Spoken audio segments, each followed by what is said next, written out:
Indulge in Blum's luxurious Lotus Flower Rolls. The green Lotus Roll bursts with a caramel apple flavor, while the blue Lotus Roll offers a smooth berry cream sensation. With our Crush for Flavor technology, enjoy an instant burst of natural, intense flavor anytime you desire. Elevate your experience with the finest creations nature has to offer. Explore the full collection at blumleaf.com. That's BLUMLEAF.com. Blumleaf.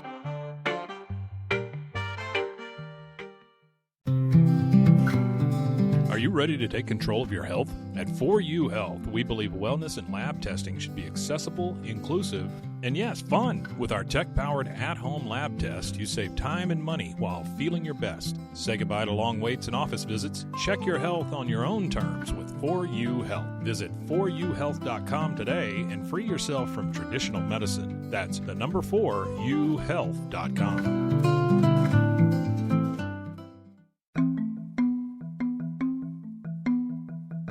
It's 2014, and Dammion Heard seemingly has his whole life ahead of him. He's in his freshman year at Western State Colorado University, and he's just earned a spot on the varsity wrestling roster.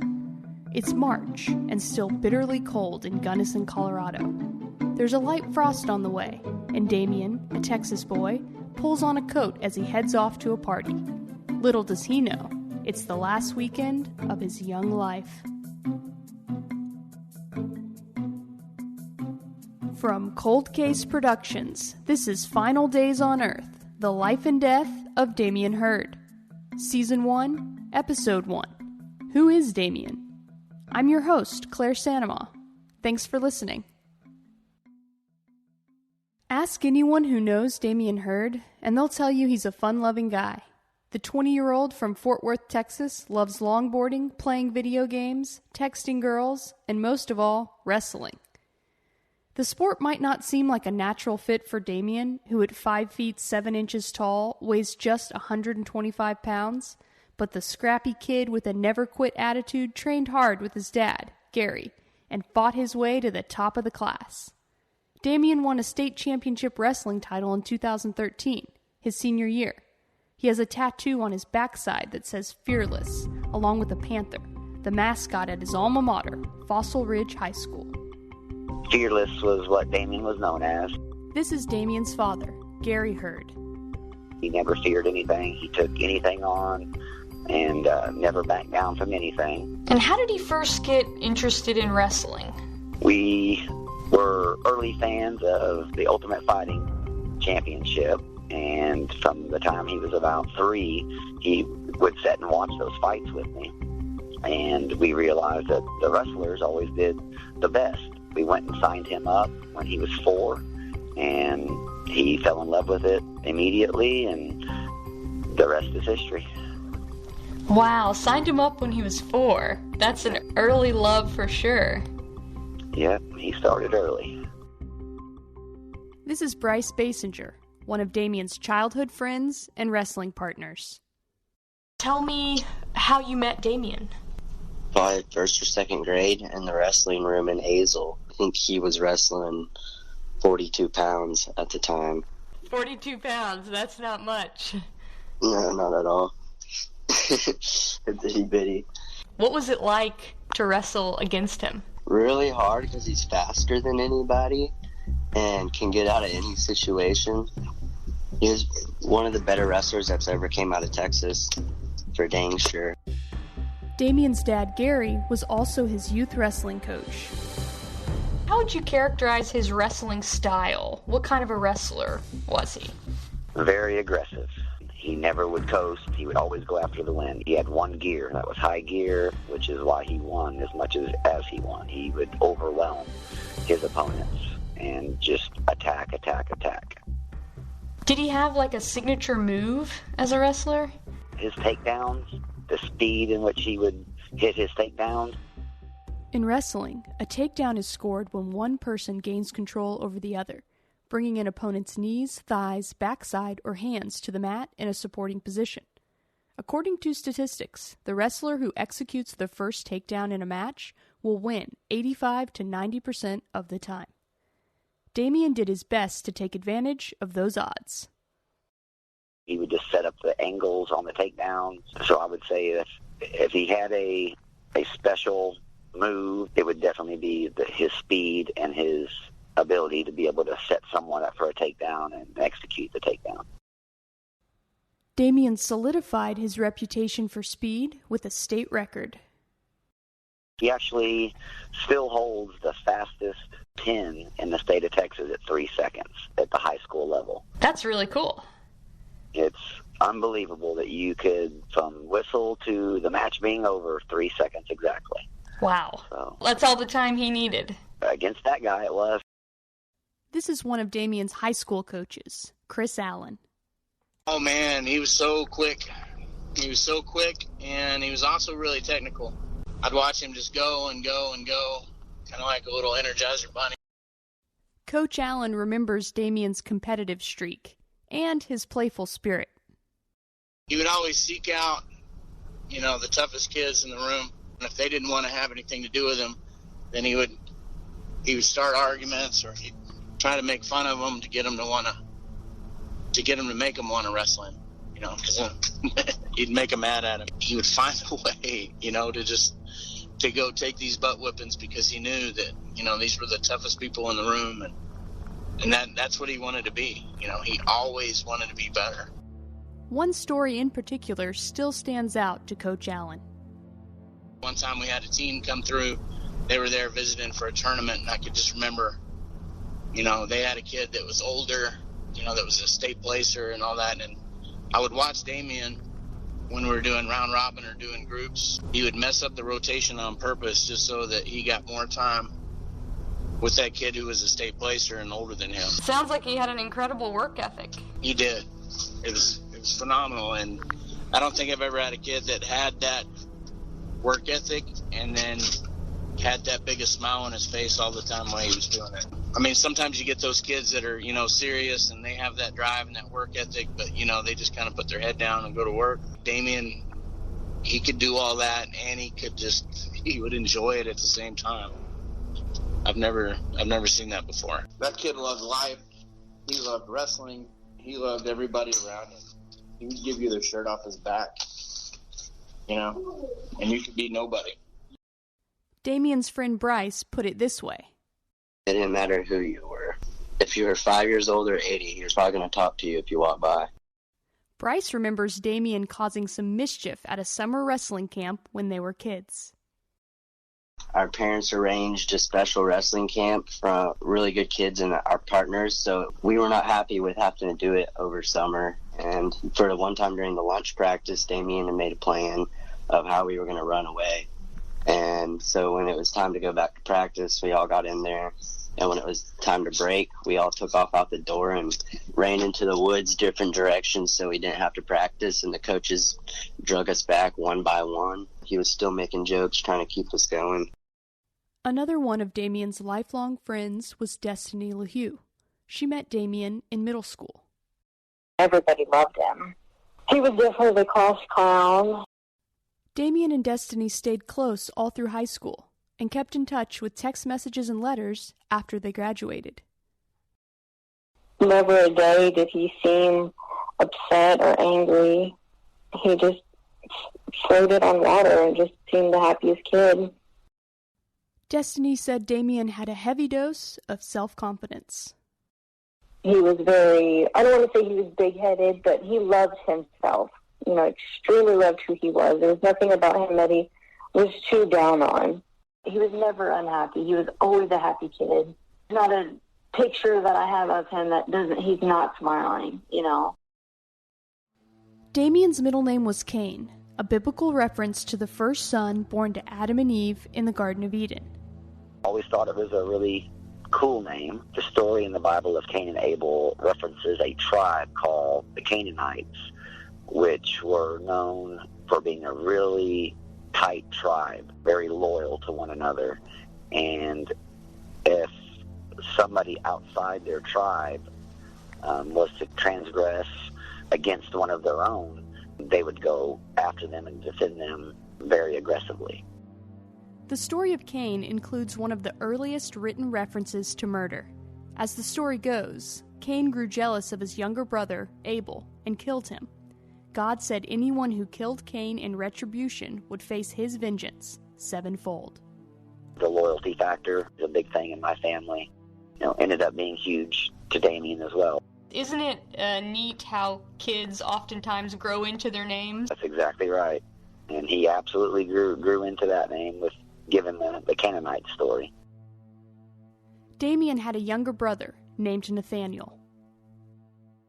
One of the most vivid memories I have of them two is our garage was set up with wrestling mat, and he would take Nathaniel out to the garage and play around with him on the mat, showing him the wrestling moves, and he would hold him up to the heavy bag and let him learn how to punch on the heavy bag. And how many years apart were they? 18. Wow, 18. 18. It's like 2 generations of Heard boys. Yes, that's exactly right. Coach Allen remembers how excited Dammion was to finally have a little brother. He couldn't wait to be a big brother. He couldn't wait to teach him everything.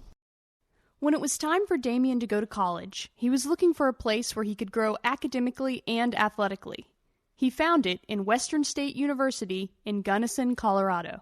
The primary reason he settled on Western State was for the petroleum geology courses that they offered. Academically, it was a perfect fit for what he was wanting to study and graduate and go and do for a living. Secondly was the wrestling. They had a fairly strong wrestling team with some good tradition. His high school coach at Fossil Ridge would go to Western State and do wrestling camps and clinics every year. Before making a decision, Dammion and his dad drove to Colorado and toured campus. By the time we got halfway home, he had made up his mind that that's where he wanted to go to school. On college signing day, he signed his letter of intent at the Fossil Ridge High School with Western State University. And how did you feel about it? I was good with it. I didn't want to push any ideas into his head as far as where I wanted him to go. We would go over all the pros and cons of the different colleges that expressed interest in him. He just made the decision that he was going to go to Western State, and I backed him 100%. Dammion got a head start on college life at the preseason summer wrestling camp. Even before Dammion started classes, he was already becoming a household name on campus. I knew him from the first day he came up for camp. That's Jessica De Aquila, Dammion's friend, neighbor, and classmate at Western State. I actually met his high school coaches up at Three Rivers. I was working at the restaurant there. They came up and they were sitting at the bar drinking a couple beers, and they were like, "You have to meet Dammion." And they were trying to get me to get his number, and then I was like, I met him that night, and I was like, "Yeah, I met your coaches," and he's like, awesome. He's like, "Yeah, I'm gonna be living here for the summer." Dammion moved in at 620 North Taylor Street, across the alley from Jessica. This is one of his roommates, wrestling captain Kyle Pyatt. Coach asked me if we had room for somebody, and we had an extra room, so Dammion moved with us. By all accounts, it was a fun summer for Dammion. He got along with his wrestling teammates, including Zach Schenk. So what's he like? Tell me about him. He's a crazy, off-the-wall, happy guy. Just always brings a smile on your face. Is honestly the only way to describe him. This is Elliot Copeland, another member of the wrestling team and roommate at the North Taylor house. Real energetic, little guy, real fun to hang out with, generous with everything he had. Classmate Lindsay Clark said Dammion made an instant impression on her. When I met him, I was like, that's the happiest person I have ever met in my life. Everything he talked about, he was so positive about everything. Dammion settled into college life. At the start of the fall semester, he moved into the dorms on campus. Frank Dunbar was Dammion's wrestling teammate and his suite mate at Robideau Hall. Just a young gun trying to check out the college wrestling scene. Really passionate, really outgoing. Kind of had this unshakable confidence. This unshakable confidence.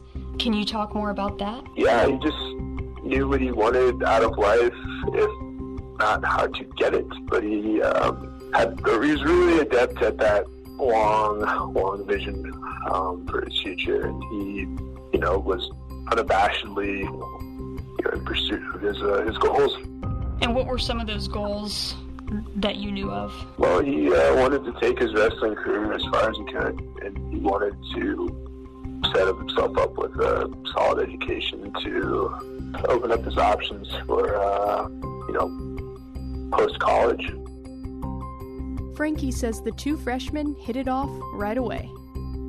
Liked him immediately, just instant bond over wrestling, and checking out the college scene together and being a part of that next phase in life. We'd wake each other up in the mornings to go to workouts, and he kept me consistent, and he made a lot of hard things in life feel easy and accessible and whatnot. So he was a great guy to have around. Hey, it's Claire Sanema, host of Final Days on Earth. Have you ever signed up for something and then totally forgotten about it? I just learned that 85% of people have at least one paid subscription going unused each month. Thanks to Rocket Money, I can see all my subscriptions in one place and cancel the ones I'm not using anymore. And now, I'm saving money.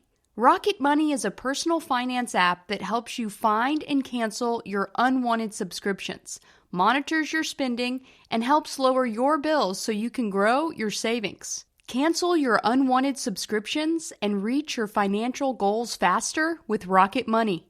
Go to rocketmoney.com/finaldays today. That's rocketmoney.com/finaldays. rocketmoney.com/finaldays. Experience the perfect blend of exquisite craftsmanship and life-changing technology with Gevi. Every product is built with precision, featuring specialized parts that ensure durability, efficiency, and safety. We put every machine through 6,000 rigorous tests to guarantee long-lasting performance. With cutting-edge technology and a commitment to energy efficiency, Gevi makes your life easier, greener, and more convenient. Upgrade your everyday with Gevi. Visit us at gevi.com to discover more. That's gevi.com. When Dammion wasn't wrestling, he was teaching himself how to longboard around campus. He really enjoyed the freedom of just being out there, and as he would put it, the wind in his face as he's going down the hills. And it seems like it would be a pretty exhilarating way to get around. It wasn't a hobby I thought in my mind that he would ever pick up. He liked adrenaline. I think longboarding gave him something new to learn and to try to excel at and push himself to be good at. It fit him pretty well. By the spring of 2014, Dammion had found a good rhythm at Western State. This is one of his best friends and fellow wrestler, Devin Zavala. The attitude definitely changed from first semester to second semester, though. This first semester, he kind of fell off because he hurt himself, and wrestling was bottoming him out. And then, he got better. He was on varsity. He was going to all his classes. He was learning. Jessica De Aquila remembers how Dammion would react when his friends showed up at his wrestling matches. He would be the one when you'd walk in to the wrestling and everyone's super serious. He'd be waving at us. And, we'd be up in the crowd and he'd wave at us. I thought it was always super sweet. Nobody else would, except for him. Dammion persevered through the struggles of freshman classes and even overcame a knee injury to make it onto the varsity wrestling roster. No small feat for a first-year athlete. First year on the team, freshman wrestler, varsity starter, had a pretty good year. His dad, Gary, said it was just like Dammion to take something difficult, like an injury, and use it as motivation to come back stronger. My struggle is my strength was his quote. Probably started somewhere around 5th or 6th grade. He was competing at a really high level on a national stage in wrestling, and at one point was ranked number 1 in the country for his age and weight. And, to get there, to be able to compete at that level, it was a struggle. It's a struggle to balance the schoolwork with the sport, and then you throw in, a social life too. But he embraced it, and he knew that all the things that pushed him so hard, that made him struggle, also strengthened him. So he knew it made him a better person. So he adopted that early on and just kind of lived his life by it. He never feared a struggle. He never feared the grind, as the wrestling world calls it. On Saturday, March 29th, 2014, Dammion was taking a break from the grind and hanging out with friends and teammates at the wrestling house on North Taylor Street. We hung out all day. Everything seemed good. Nothing was wrong. Just a normal day. We were just kind of hanging out in our front yard, and Dammion was with us. Went on a couple longboard rides throughout the day. No matter what was going on in his new life up in Colorado, Dammion always made time to talk to his family back in Texas. That day, Dammion FaceTimed with his mom and little brother and called his dad just to shoot the breeze.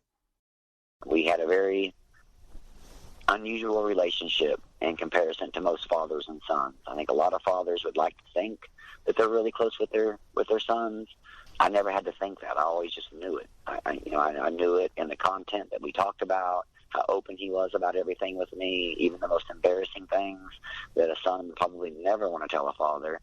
He confided in me. So we were very, very close. There wasn't much of anything that went on in his life that I didn't know about. And he was 100% fine with telling me about everything. Dammion's friends could see how close he was with his dad. He talks to his dad 24/7. Like, I'd say that, I consider that his best friend right there. We would talk and or text just about every day. On March 29th, Dammion and his dad chatted casually on the phone.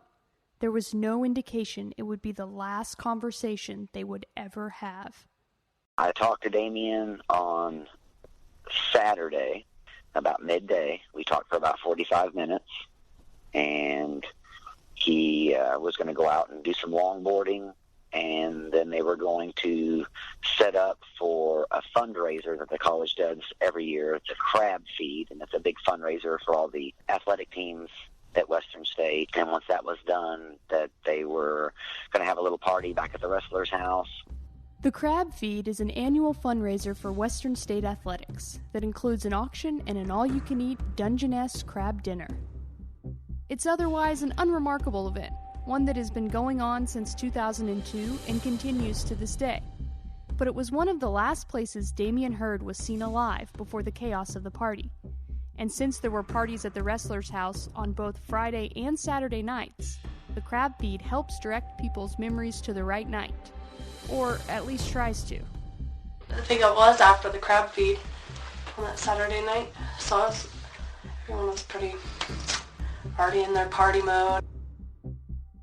In police interviews, Zach Schenk says Dammion drove a group of wrestlers in his Saturn SUV to the fundraiser. At the Crab Feed, Dammion was seen joking around with his teammates, and he chatted with his boss, Scott Frazier, a Western State alum and owner of Palisades Restaurant, where Dammion worked as a waiter.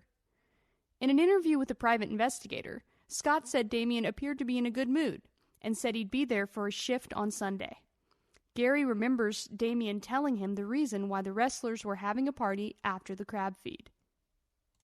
In exchange for them setting this up and taking it down and cleaning up the mess afterwards, that they were going to have a party that night at the wrestler's house with the leftover beer from the Crab Feed. The next place Dammion is believed to have gone was the college cafeteria to eat dinner. Dammion's friend and teammate, Andrew Morris. He left and went to go eat dinner and stuff like that. What time was that, you think? I don't know, that's probably about 4 or 5, so he came back maybe 6 or 7. Dammion also stopped by his dorm that night.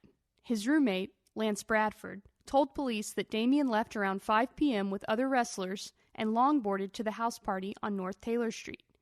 Lance didn't come to the party, and police didn't record their interview with him. Devin Zavala says Dammion and Lance got along, with just a few growing pains. They had a little altercation in the first semester. They had a disagreement, and then second semester, everything was cool. I think something must have clicked between them, it must have got better. According to a statement Lance gave police, he said he had confronted Dammion about keeping his side of the room clean in the first semester, and that Dammion, quote, became highly aggressive and started a fight with him. Lance said he didn't think the behavior was all that unusual because Dammion was a wrestler. He said that their fight didn't have a lasting effect on their friendship, and after they rearranged the dorm room together, they didn't have any more problems. The last time Dammion spoke to his friend Bryce Basinger back in Texas, they talked about him coming up to Gunnison to visit after the wrestling season was over. He was telling me he liked it up there. The only thing he didn't like was the winter, that it was a pain in the ass to get around, but that he loved it, and he was glad that he was where he was at. It seems like he had made like a good group of friends up there overall. When Dammion left the dorm that afternoon on his longboard, with the Colorado wind in his hair, it didn't look like he had a care in the world. But looks can be deceiving. Before the night was through, Dammion's world would be turned upside down. On the final night of his life, Dammion walked into the wrestling house on North Taylor Street. When, how, and why he left that house are questions the police would ask in the coming days of their investigation. Because after Dammion left the party, his trail goes cold. Dammion's car is gone. Mm-hmm. So if he were to get his car, he'd have to get up, walk to his door, and get his car. That's what really scares me. I don't know why he would leave the house. Every time he drank, he always slept over there. This season, on Final Days on Earth, the life and death of Dammion Heard. Everything's not going to be roses for Dammion in the story. I don't know anybody that's lived 20 years of their life that somebody couldn't find something to say was a negative thing in their life or something they didn't do that was the right thing to do. I have to go where the story leads me, but that's what makes this such a compelling story, is he is not the kind of person that anyone expects to die at 20 and have all these unanswered questions. I don't think anyone would disagree, even the Gunnison Police Department, that what happened that weekend was a total aberration in the life of Dammion Heard. I know, and I feel that you know, that it did happen the way that they said, or even anywhere close. On the next episode of Final Days on Earth, the life and death of Dammion Heard, what really happened at the wrestlers' party on Saturday night? The kid that Dammion basically jumped was on the track team.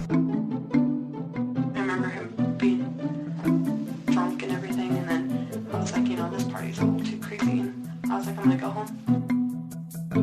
I'd seen Kyle and Dammion getting into an argument earlier in the night, but I hadn't known what it was about. How long do you think they were in the back room, do you know? No clue. I don't remember seeing them come back out. Final Days on Earth is recorded in Dallas, Texas for Cold Case Productions in partnership with Podcast One and Live by Live. Each episode is written, reported, and produced by me, Claire Sandomal. Original theme music composed and performed by Riley Simmons. Songs licensed from PremiumBeat.com are Bending Truth and A Thin Line. Editorial consultant is Lucy Scott of LucyMedia.com. Additional production help from Amber Robinson, Janice Sue, and Elise Weber. Executive producers are Sharon Richards and me, Claire Sandomal. Special thanks to Gary Heard, Bryce Basinger, Destiny LaHue, Frank Dunbar, and Chris Allen for talking to me in this episode. Tune in next week as we continue our search to understand what happened to Dammion Heard and who, if anyone, is responsible.